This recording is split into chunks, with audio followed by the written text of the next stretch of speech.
Muy bien, hermanos, pues quiero compartiros algo, lógicamente, de la palabra de Dios, porque a fin de cuentas es el libro que nos guía, el libro que nos ilumina, el libro que nos muestra el camino que tú y yo debemos de seguir. Y digo muchas veces que la gran diferencia entre la Iglesia evangélica y yo diría el resto de las religiones es el concepto que tenemos acerca de la palabra de Dios, ¿no? Es decir, mientras que para el resto del mundo no deja de ser un libro más que ocupa muchas veces un hueco vano en las casas y en la vida de las personas, para el creyente es palabra de Dios. Es la revelación de Dios al mundo a través de algo escrito que se ha mantenido a lo largo de los siglos y que nos permite que sea revelado, como dice Romanos, a través de la creación. Pero él también se ha revelado en forma de libro. Me gusta mucho decir que la Biblia es Dios hecho libro y Jesús es Dios hecho carne. Y tenemos ahí la gran revelación de Dios. Y una de las cosas interesantes que tiene la Escritura es que nos muestra, daros cuenta, tanto el principio como el final de todas las cosas. Tenemos un libro que es el libro del Génesis, que nos habla acerca de los orígenes del cielo y de la tierra, de la creación de las plantas, de los animales, y sobre todo nos habla acerca del origen del hombre. ¿Quiénes somos? ¿De dónde venimos? ¿Y hacia dónde vamos? Esta pregunta que se hace el mundo, o que se la hacía el mundo. Yo creo que el mundo ya no se plantea ni siquiera quiénes somos, de dónde venimos y a dónde vamos. El mundo se preocupa por el vivir el aquí y el ahora, pensando que somos muchas veces producto de una ciega evolución, que somos seres de paso y que, como suelen decir, que nos quiten lo bailado. Que vivamos lo mejor posible en esta tierra porque pensamos que no hay nada, pero lo que la Biblia nos enseña es algo distinto y nos muestra cómo empieza todo, pero también es curioso que al final de este libro tenemos también cómo termina todo. Tenemos el origen de las cosas y tenemos el final de todo ello.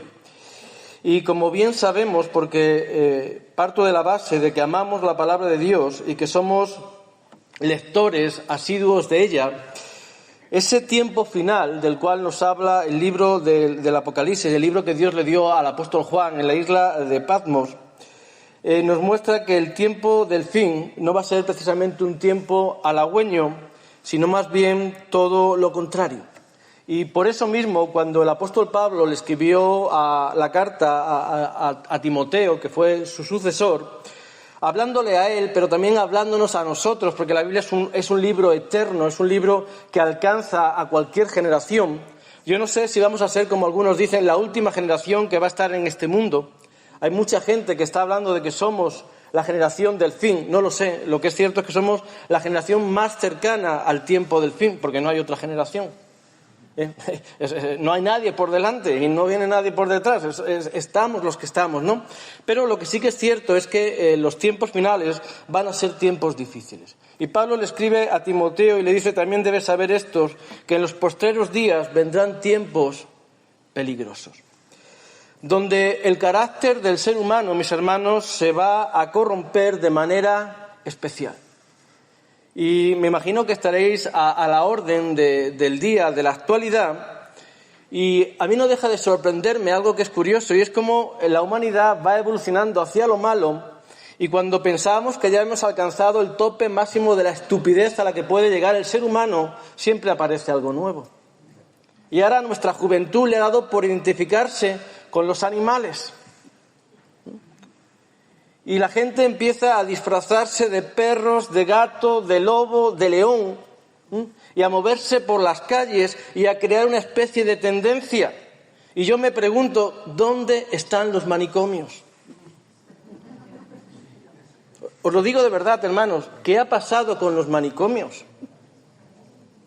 Porque siempre me hago esta pregunta y recuerdo, tengo un compañero en la escuela bíblica que él también es profesor y que lo tuve como alumno, y cuando él era alumno mío en el seminario, él estaba haciendo las prácticas, había estudiado psicología y trabajaba en un centro psiquiátrico. Y hablando yo le decía, pero ¿y ahí quién va? Y dice, pues mira, ahí va gente que no está bien de la cabeza. Por ejemplo, dice, tengo uno que se cree torero.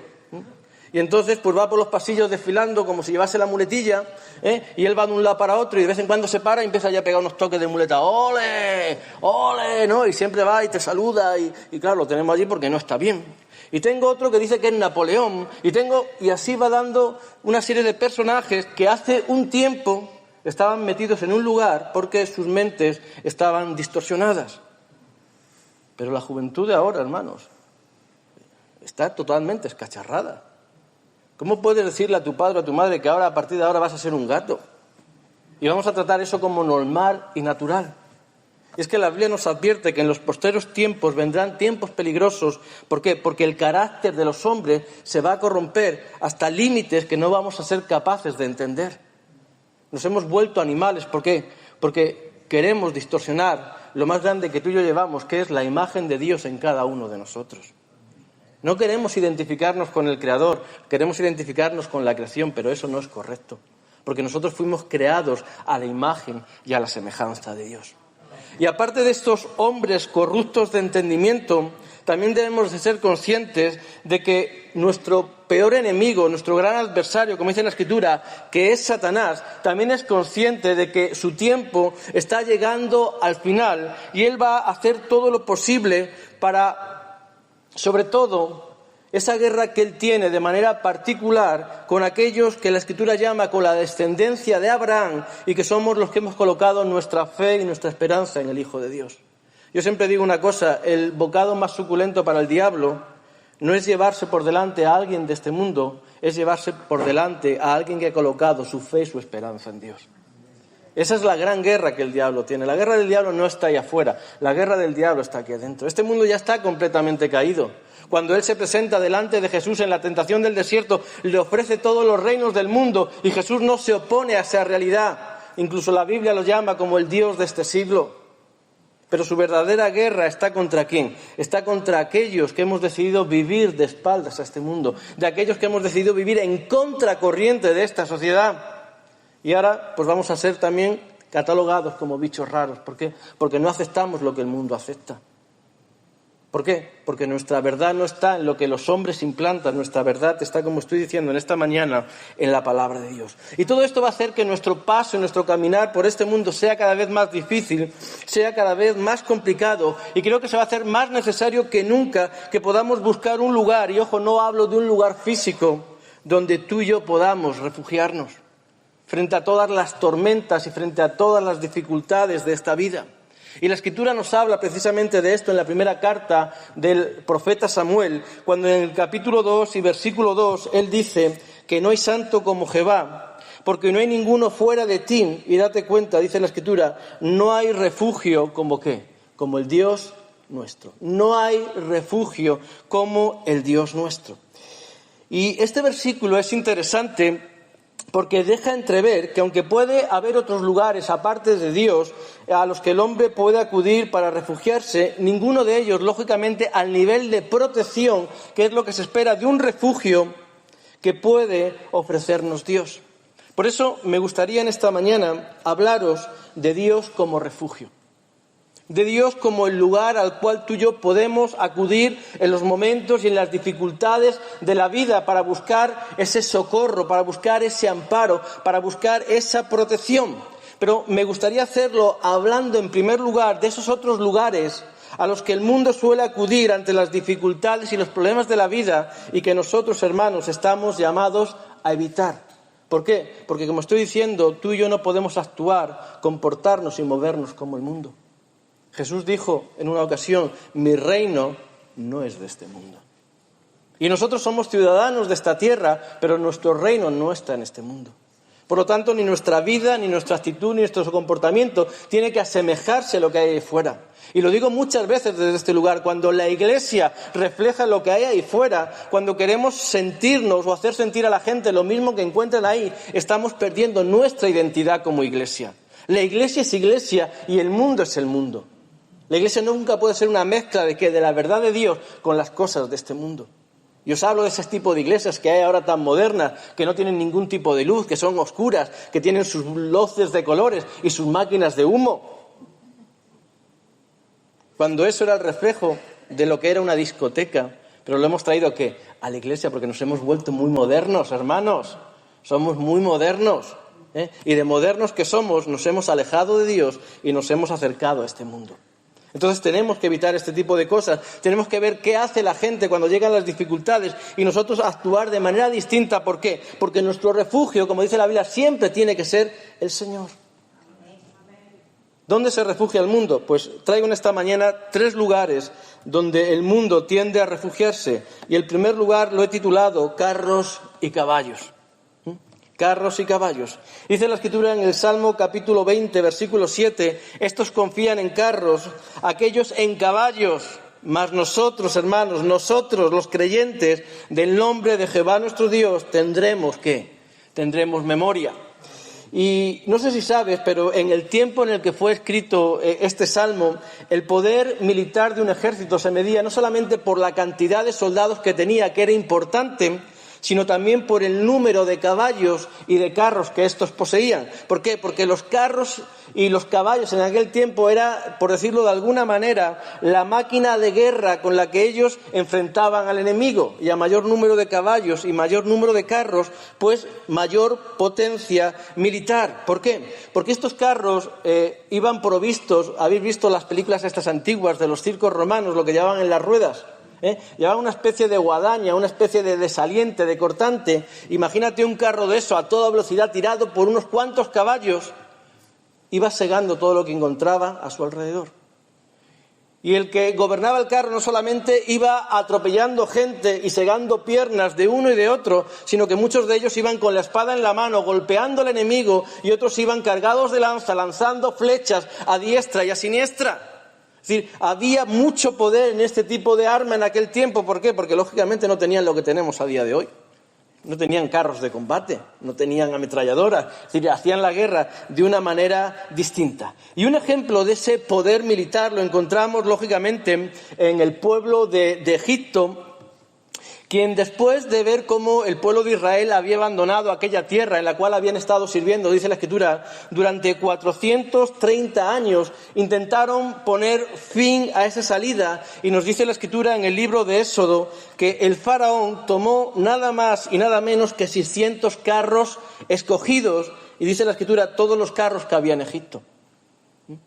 Es decir, cogió todo el armamento que tenía, es decir, los mejores carros que tenía, y colocó sobre ellos 600 capitanes, es decir, lo mejor del armamento y los mejores soldados. ¿Y qué hizo con eso? Dice que siguió al pueblo de Israel, confiado lógicamente en que con semejante ejército el faraón podría detener la huida del pueblo hebreo, porque se habían dado cuenta después de haberlos dejado escapar y decir, bueno, ¿y ahora?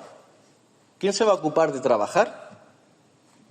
¿Quién se va a ocupar de trabajar si se van estos? ¿Quién va a hacer la faena que ellos hacían? ¿Quién nos va a construir las pirámides? ¿Quién va a hacer todo lo que estos hacían? ¿Qué va a ocurrir?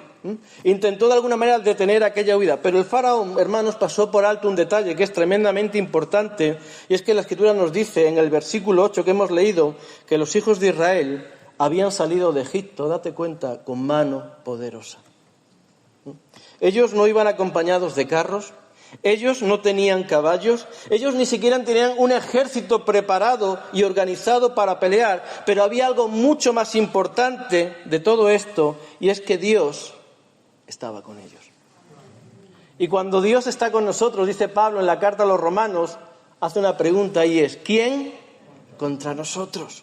Y esto nos tiene que hacer ver, hermanos, que ante las dificultades y los problemas de la vida que van a llegar de todas las formas y de todos los colores, en lugar de confiar en los carros y en los caballos, que representan muchas veces ¿qué? La fuerza, el poder y la capacidad humana, debemos de aprender a confiar y sobre todo a refugiarnos ¿en quién? En Dios.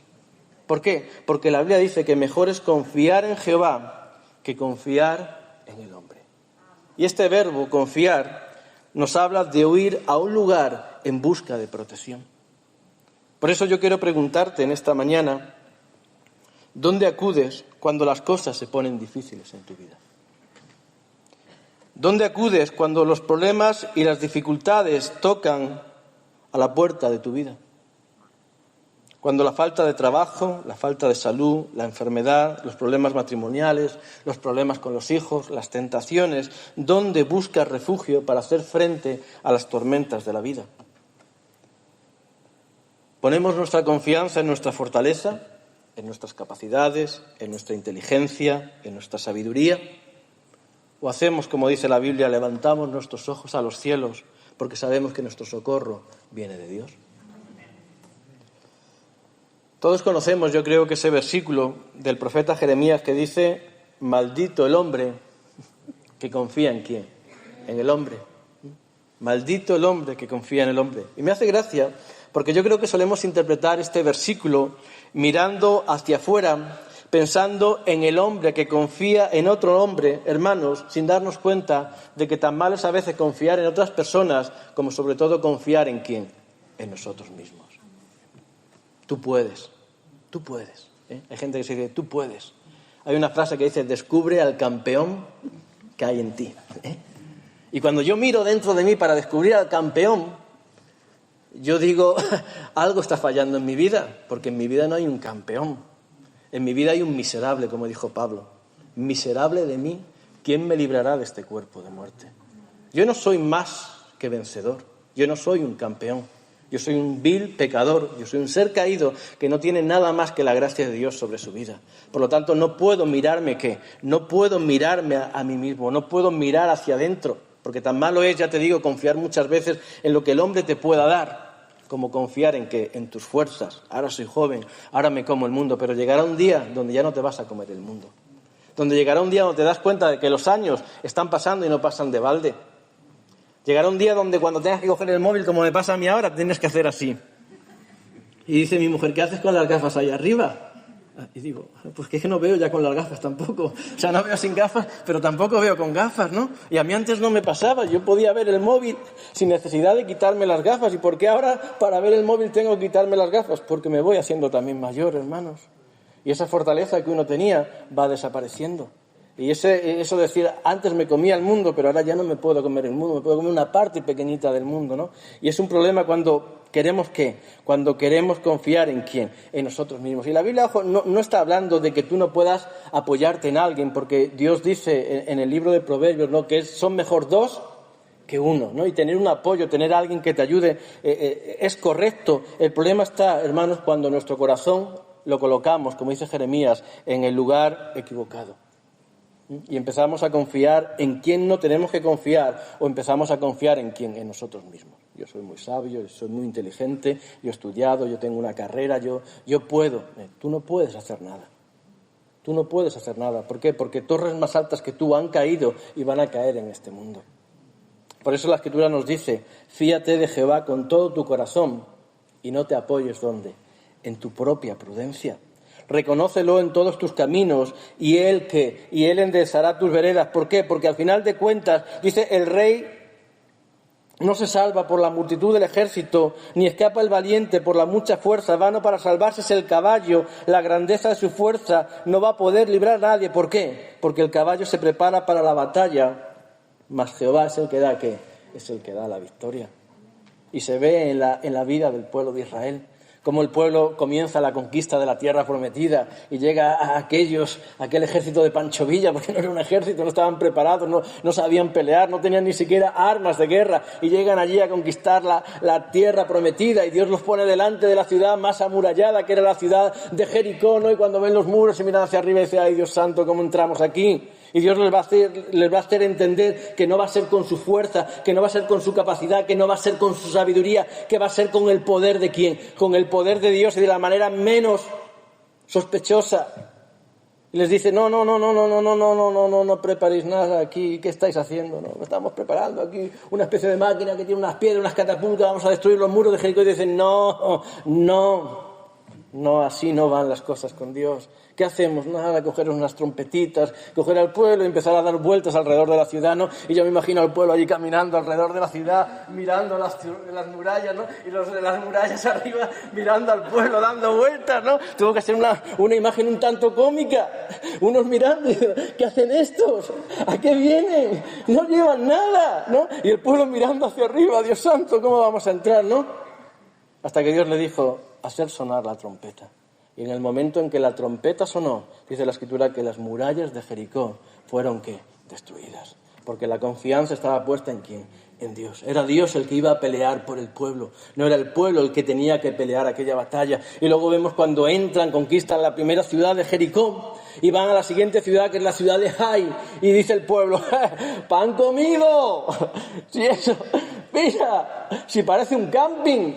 Si eso, claro, comparado con de donde venían, si eso parece un camping. Si ahí entramos, Josué, tranquilo, vamos 4, no hace falta más, ¿no?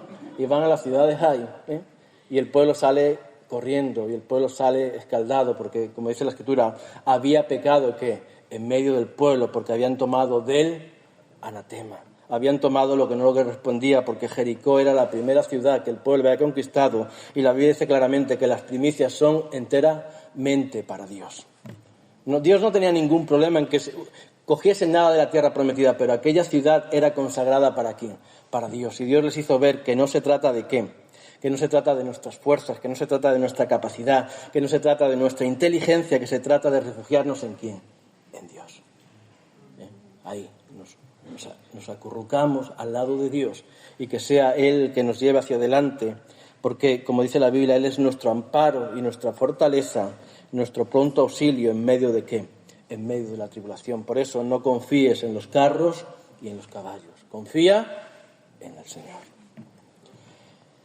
El segundo lugar donde la gente suele acudir para refugiarse lo encontramos en el libro de Proverbios, y es algo que está a la orden del día en medio de esta sociedad, porque nos habla de aquellos que colocan su confianza en el dinero o en las posesiones. En este mundo hay una frase que dice: tanto tienes, tanto vales. Si no tienes nada, no vales nada. Si tienes mucho, vales mucho. Pero la Biblia dice que el que confía en sus riquezas caerá, mas los justos reverdecerán como ramas. Y cuando Dios dice algo, hermanos, tenemos que tenerlo muy presente, sobre todo porque la Biblia es el libro donde Dios se ha revelado y ha revelado lo que Él ha querido decir. En la Biblia no hay nada que esté para llenar una página, para ocupar un hueco. Dice, aquí faltaba algo, ¿no? Y Dios dice, pues venga, pon esto. No, todo lo que hay en la Biblia es inspirado por Dios y es el propósito y es la voluntad de Dios. Y Dios es un Dios de propósito. Y cuando Dios nos habla acerca de este asunto del dinero y este asunto de las riquezas, Él dice, cuidado. ¿Por qué? Porque las riquezas tienen el problema de que son algo inestables, que son algo volátil, que hoy está y mañana puede haber desaparecido. Que hoy tienes incluso puede dejar de tener su valor. Hay gente que confía, por ejemplo, en el oro. El oro hasta hace un tiempo ha estado a unos precios muy altos. Y decían, si tienes que invertir, invierte en oro. Invierte en oro. Y yo cogí el anillo de casado y digo, bueno, a ver, ¿cuánto me dan por esto?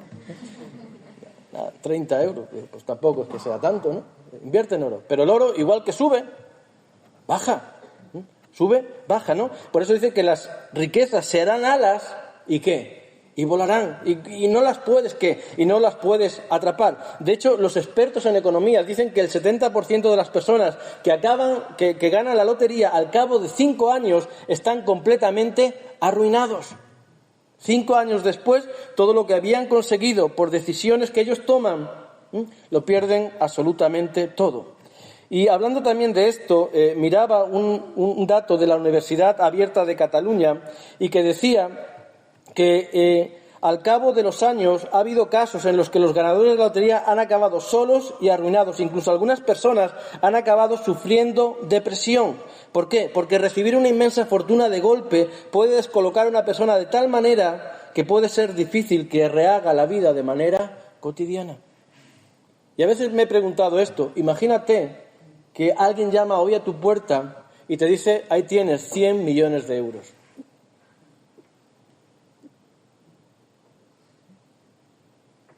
Qué bien, ¿no? Dirá alguno. Qué bien, Samuel. ¿A qué hora viene ese? ¿A qué hora has dicho que viene? Ay, pues Dios, por no salir de casa hoy en todo el día. Bien. Puede ser una bendición o puede ser una maldición. Porque tú y yo no sabemos cómo el dinero nos puede cambiar hasta que tú y yo lo tenemos. Y hay gente que era gente normal y que con el dinero se ha vuelto menos normal. Y se ha pensado que ahora es algo porque tiene ¿qué? Porque tiene dinero. Y ha perdido algo tan bonito como es la humildad en la vida del ser humano.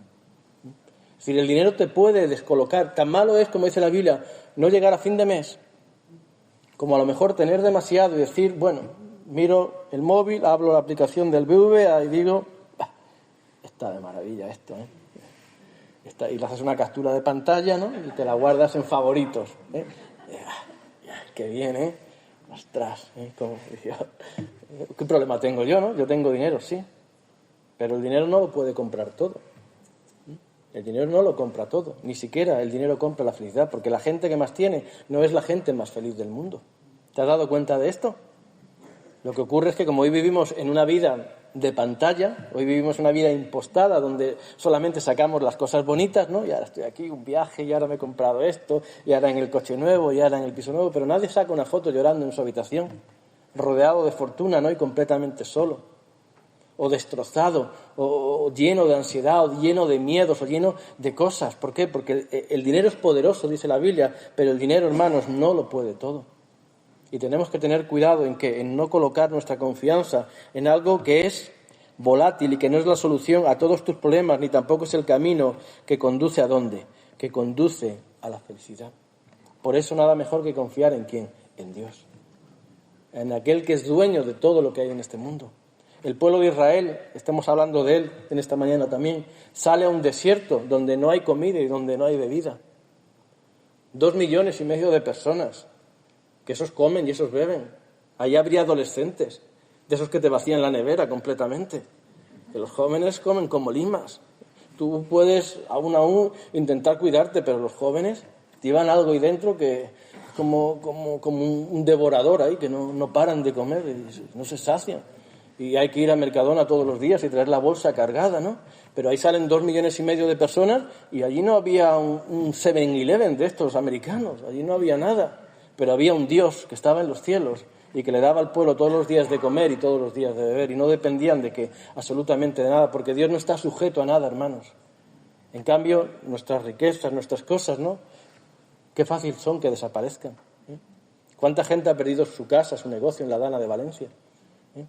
Llegó una tarde, empezó a llover y el agua se llevó todo lo que encontró a su paso. Negocios destrozados, vidas rotas, ¿no? Lo que tú tenías, lo que era tu fuente para subsistir, ha desaparecido. Por eso Dios dice, no confíes en esas cosas. Los países hoy están bien, mañana entran en situaciones económicas difíciles y, como ha ocurrido en algún que otro lugar, se crea el famoso corralito y tú ya no puedes disponer ni siquiera de tu dinero. No eres dueño de tu dinero porque el dinero ha dejado de ser algo físico. El dinero no, ya, ¿quién tiene dinero en casa?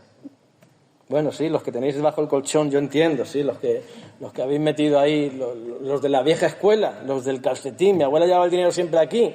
Abuela, ¿dónde se mete usted el dinero? Le decía, abuela, no me dé el dinero de ahí, que me sabe mal, ¿no? Y la abuela sacaba el dinerito de ahí, llevaba la bolsita ahí, sacaba el dinero de ahí, pero ¿quién saca el dinero de ahí? Hoy en día pagamos con el móvil, pagamos con el reloj, ya pagamos con las gafas, ya hoy en día el dinero físico ha desaparecido. Y cuando el dinero físico desaparece, desaparece el control, porque en cualquier momento pueden decir, se acabó, aquí no saca nadie un duro y tú no puedes acceder a tu dinero. Por eso nuestra confianza tiene que estar ¿en quién? Tiene que estar colocada en Dios. Y finalmente encontramos a aquellos que tristemente ante las dificultades de la vida ponen su confianza en lo que la Biblia llama los ídolos muertos. Y digo tristemente, ¿sabéis por qué? Porque la fuerza de las naciones pueden conseguir algo, ¿vale?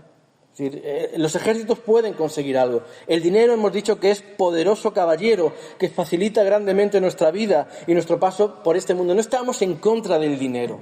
Y si alguno está en contra del dinero, no os preocupéis, yo estoy aquí esta mañana. Tú dices, no, Samuel, mira, me ha tocado la predicación, me estoy dando cuenta que el dinero se está convirtiendo en un señor de mi vida y ahí te dejo todo lo que tengo.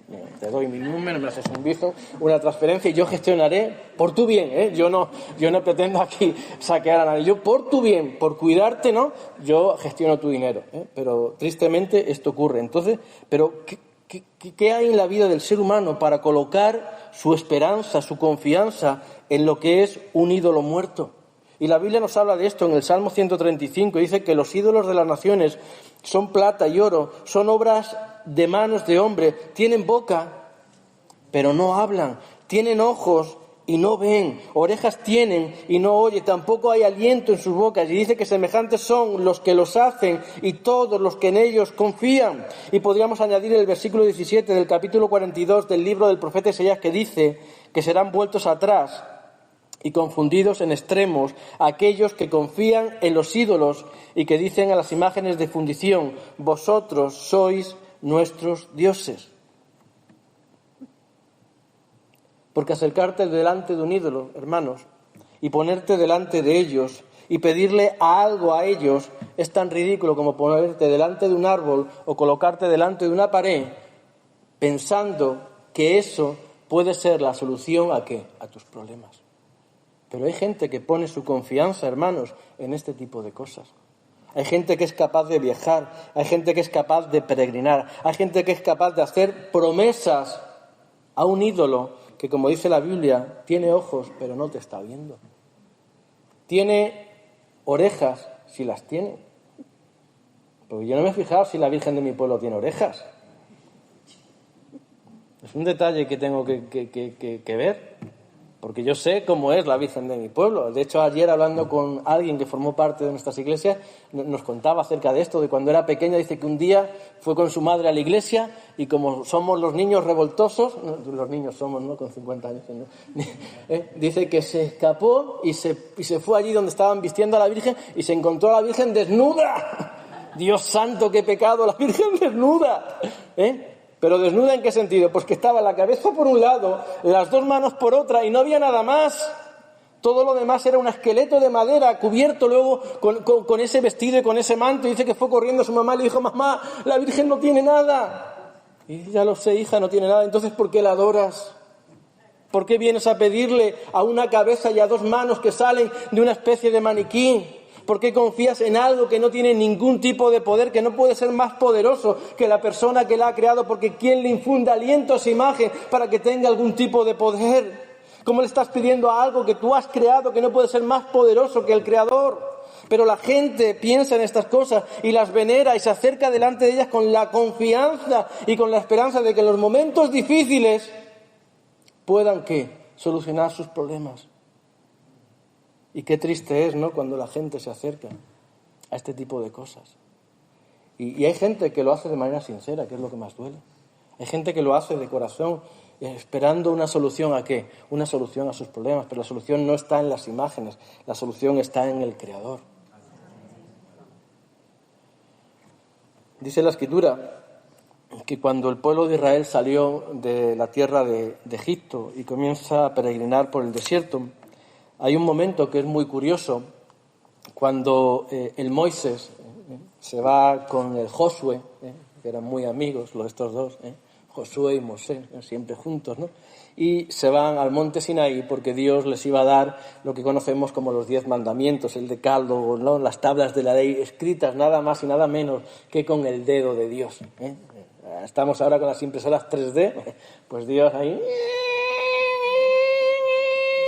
en 2 tablas, los 10 mandamientos. Y claro, esto no fue algo que Dios hizo de manera inmediata, porque el Dios de la Biblia es un Dios que, como yo siempre digo, no lleva reloj. El tiempo no va con Dios, Dios no tiene prisa porque Dios vive en una eternidad. Y Moisés se pegó allí 40 días. Claro, tú imagínate que yo le digo a mi mujer: voy a comprar y vengo después de 40 días. Aquello tiene que ser terrible, tiene que ser muy terrible, ¿no? Y el pueblo empezó a desesperanzar porque, claro, el gran líder, el Moisés, no venía. Dice la Escritura que viendo el pueblo que Moisés tardaba de descender del monte, se acercaron a su hermano Aarón y le dijeron: haznos dioses que vayan delante de nosotros, porque a este Moisés, el varón de Dios que nos sacó de la tierra de Egipto, no sabemos qué le haya acontecido. Y dice la Escritura que Aarón, poco inteligente, le dijo al pueblo: apartad los zarcillos de oro que están en las orejas de vuestras mujeres, de vuestros hijos. Y alguno dirá: mira, Samuel, los hombres también llevan pendiente. Bueno, sí, en la Biblia está, pero bueno, cada uno. Y vuestras hijas, y traédmelos. Y entonces todo el pueblo dice que quitó todo lo que tenían colocado de oro en las orejas, lo trajeron a Aarón y lo tomó de las manos de ellos. Y según el relato de Aarón, cuando llega a Moisés, dice que él lo cogió, que lo tiró al fuego y que dijo esta palabra: abracadabra, pata de cabra. que es lo que le dijo a su hermano luego, y de repente apareció un becerro de oro, lo cual no es cierto porque la Biblia dice que lo derritieron y le dieron forma con un buril y crearon un becerro de fundición y le dijeron al pueblo, estos son tus dioses que te sacaron ¿de qué? Que te sacaron de la tierra de Egipto. Por eso, hermanos, qué triste es cuando el hombre se olvida de Dios y crea ídolos a su medida, colocando en ellos ¿qué? Su esperanza y su confianza. Y la palabra de Dios nos dice, bienaventurados, felices, dichosos, todos los que en Él confían. Y no solamente hay dicha y hay felicidad en la vida de aquellos que ponen su confianza en Dios, sino que además nos dice también el profeta Nahum, dice Jehová es bueno, fortaleza en el día de la angustia, y date cuenta de este detalle, Jehová conoce a los que en Él confían. Y yo te pregunto en esta mañana, ¿estás confiando en Dios? ¿Es Dios la confianza de tu vida? ¿Es Dios el lugar donde ante cada dificultad, problema, situación adversa de la vida, tú acudes delante de Él? Porque los que estuvisteis aquí en el mes de diciembre, yo os hablé precisamente de que lo importante en la vida del creyente no es llegar a conocer a Dios, sino es que Dios me conozca a mí. Lo importante no es que yo llegue a conocer de Dios, no, lo importante es que Dios llegue a conocer de mí. Y para que Dios conozca de mí, yo tengo que tener una relación íntima y continua delante de Dios, que es como se conoce a una persona. Y hay dicha y hay felicidad en aquellos que en Él confían. ¿Por qué? Porque los que confían en Dios son conocidos por Dios. Dios sabe que ante cada dificultad de la vida tú acudes siempre delante de Él. Y Él ya te conoce y Él no va a decir, ya está aquí el pesado este. No, ¿por qué? Porque Dios se alegra de ¿qué? De que tu confianza esté puesta en Él, de que ante los problemas no estés buscando la solución en otro lado, sino que te acerques siempre delante de Él y le digas, Señor, aquí están mis problemas, ayúdame. Y luego ya pensaremos y luego ya veremos, ¿no? Pero lo primero que hago es llevarlo ¿qué? Delante de Él. ¿Por qué? Porque los que confían en Jehová, dice la Escritura, y voy terminando, hermanos, son como el monte de Sión, que no se mueven, sino que permanecen para siempre. Los que confían en Jehová no se mueven, permanecen para siempre.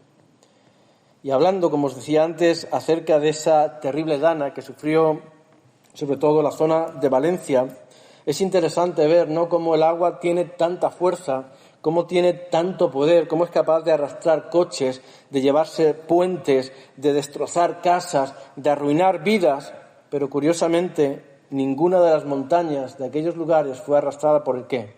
Por el agua. Por eso, si nosotros ponemos realmente nuestra confianza y nuestra esperanza en Él, si hacemos de Él el gran refugio de nuestra vida, hermanos, si lo ponemos en el lugar que le corresponde, si le das lo que Él realmente está demandando de ti, Él se va a convertir en el lugar más seguro al cual tú y yo podemos ¿qué? Acudir en los momentos difíciles de la vida, que van a llegar o de manera natural o porque el mundo va caminando, hermanos, hacia el final de los tiempos. Y necesitamos, yo creo que más que nunca, hacer de Dios ¿qué? Hacer de Dios nuestro refugio. Acercarnos delante de Él y decirle, yo no quiero ir a ningún otro lugar. Ni siquiera quiero plantearme hacer cualquier otra cosa. Yo quiero, como esa imagen tan bonita que nos da la Escritura, ¿no?, de los pollitos, cuando acuden delante de la gallina, se meten debajo ¿de dónde? De la alita, y ellos se meten ahí, la mamá ahueca el ala, y ellos se sienten ¿qué? Se sienten seguros, se sienten protegidos. Así debe ser la vida del creyente. Yo acudo delante de Dios, yo me ahueco allí delante de Dios y le digo, Señor, la vida está mal y yo te necesito. Y de esta manera hacemos que Él sea nuestro dulce refugio en medio de las tormentas.